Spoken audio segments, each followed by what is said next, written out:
Hi, families. I'm going to share some information with you just to show you the growth that our class has made as far as our learning goals for this year, as well as what our goals have been as professionals, as teachers. To improve the quality of our classroom. And so I'm going to go ahead and put this into presentation mode. Okay. Let me click here. So first of all, I'd like to talk about the highlights of this year. Let's start with the positive. So first of all, for our time where we were face to face, I feel like our seesaw communication this year with each family has been amazing. And it helped bridge the school to home because you guys couldn't come into the classroom and be a part of things.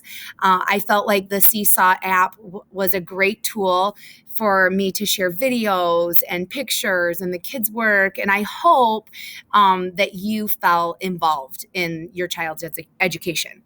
And I also felt that when we did go remote, we were already in that communication mode of using Seesaw. I would also like to highlight that the parent support and flexibility this year has been amazing. I am so grateful for each family and your willingness not only to trust us with your child, especially this year with all the things going on with COVID. I am so honored that I was entrusted with your children, but also just your flexibility of, okay, guys, so starting tomorrow, we're going to be remote and here's what's being expected of you. And you came by and picked up learning packets and just communicated with me, had phone calls with me, sent me pictures. I'm so grateful for that. So that's definitely a highlight that no matter what we were faced, whether it was face-to-face learning or it was remote, you guys were so supportive. During remote learning, I do want to highlight that 79%, I'm going to see if I can move my little picture down here. There we go.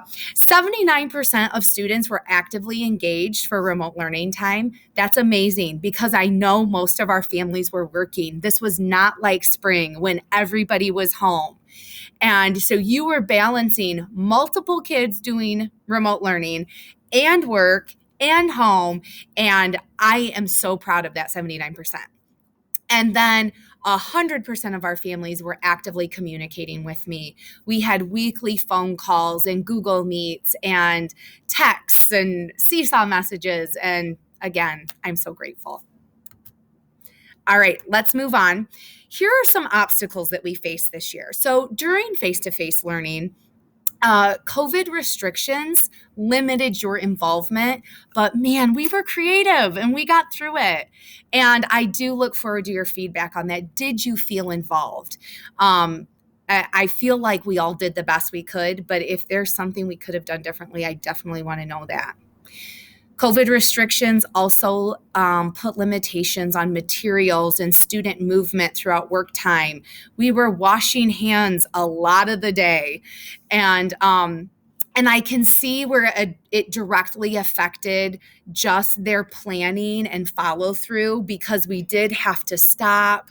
That needs to go in the dirty bin. I need you to go wash your hands. So I can see where there were some limitations because of that. Another obstacle, I went through attendance, and as of May 17th, we only had 10 days where 100% of our class was present for school. And that's because of quarantines. And that's because we've really highly encouraged you. If your kids aren't feeling well, please keep them home. So I'm grateful, but it does make it really difficult when not all of the class is here for instruction. So it was an obstacle. And then during remote learning, something that was challenging, and I laughed it off and I just pretended I was Mr. Rogers talking to myself. But once the kids got muted, because we would need to mute them, and I know families had to go take care of other kids that were doing remote learning or had to go work or whatever. But once we muted them, we had no way to unmute them. So then I'm reading lips and I'm trying to figure out what they're trying to tell me. And then it was also challenging to gather data for our report card, which is called CORE. during remote learning time. You guys were great at, doing those activities and sending pictures, but it still made it difficult to just get the data that we needed during that time. I am going to be asking you to give us some feedback on your concerns, what you feel went well, what didn't go well. And then I'm going to be sharing that out with not only all of you, because you're all invited to join us on June 4th at 11 a.m. It'll be a Google Meet, and I'll be sending you the link for that. But I'll also be sharing it with people from the ISD who work with our GSRP program and our administrators here in Three Rivers, so that we can continue to improve our GSRP program. So that's just that little advertisement. I want to talk to you about some specific goals we had for this year. So we had a goal, and again, I'm going to move myself up now. We had a goal that 80% of our students would achieve a level 4 in all 4 areas of science and technology on our core reporting system. And if they couldn't necessarily get to that 4, they would at least improve by 1. And you can see that from period 1 to period 2 to period 3, we had great growth. And I have to tell you that period 2 is because of you. You guys were phenomenal during remote learning at doing those science experiments and doing sinking and floating and states of matter. And I loved the videos and the pictures. I can tell that families had a lot of fun engaging with those science experiments that we sent home. And so we met our goal. We absolutely had more than 80% reach that goal of getting to a level 4 in all 4 areas. And so the reason why we chose that goal, I'm going to move us back down now. The reason why we chose that goal is because we noticed last year that those numbers with last year's group weren't where they needed to be. And that's not because of the kids. That's because of me as a teacher needing to reflect on how can I increase that science and technology knowledge, and how can I turn my brain on to looking for that during their work time. And so I already talked about, we did a lot of experiments at home during remote learning. We offered a lot of hands-on experimenting and exploring when we were face-to-face. Some things that we're going to continue next year or do next year are some science-based field trips. We would also like to look at the budget and see how we could increase classroom technology. I am able to utilize the computer lab once a week for our class. So the kids do all rotate and go down there.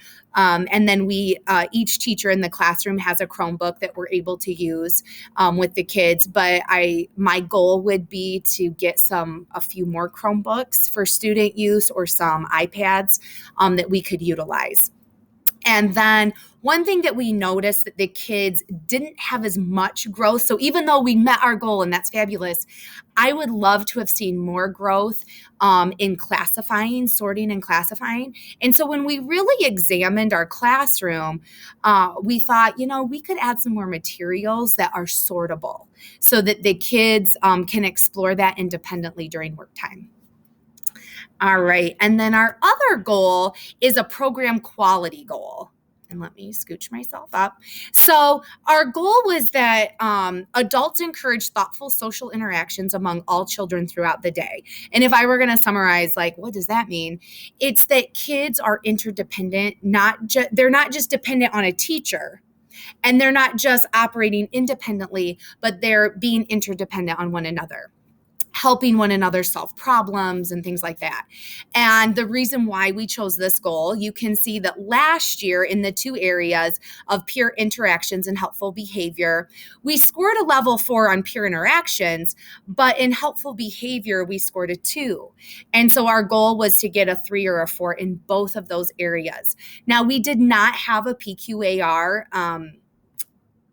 evaluation this year, but we did have our early childhood specialists come in and specifically look for that data, so we could get some feedback. And she assured us that had there been a PQAR, we would have scored a 4 in that area. Now, what did we do to get there? We really encouraged students. So a repeated learning goal for us, we had the kids think, can I do this myself? Could a friend help me? And if we're still, no, we still don't have it, well, then let's get a teacher to help us. But it really helped the kids look at, is there a friend I can help? Is there a friend that can help me? So just helping them be cooperative learners.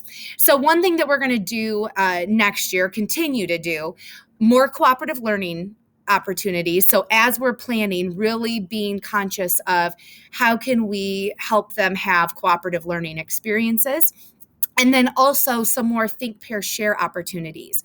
And what that means, because that's teacher lingo, what that means is giving them an opportunity to think of their idea, to share, to pair up and share that, and then to collaborate together as a class. All right. Now here, this shows you an overall, our core data, what we talk about as a report card. So this is showing you where we were for period 1, period 2, period 3 in all of our overarching areas. And so some strengths, first of all, you'll see this amazing strength here of our English language learners. Because one of our students whose home language is Portuguese, she is also completely fluent in English. So that looks like an amazing strength. And it is. I love that she is bilingual.